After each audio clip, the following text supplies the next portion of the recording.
এক সাহাবী বলল, নবী আমার ছেলে মিষ্টি খায়, বেশি মিষ্টি খায়, এত মিষ্টি কিনে দেওয়ার টাকা আমার নাই, আপনি ছেলের নসিহত করেন।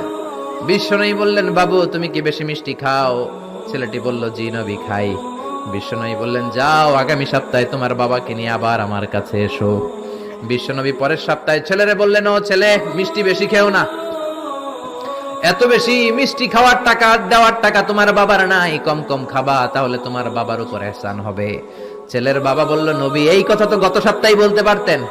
বিশ্বনবী বললেন, কেমন করে বলি, কারণ আমি নবী তো মিষ্টি পছন্দ করি। এক সপ্তাহের ব্যবধানে নিজের অভ্যাসটাকে পাল্টালাম, মিষ্টি কম কম খাওয়া শুরু করলাম, আগে নিজে আমল করলাম, তারপরে তোমার ছেলেরে বললাম।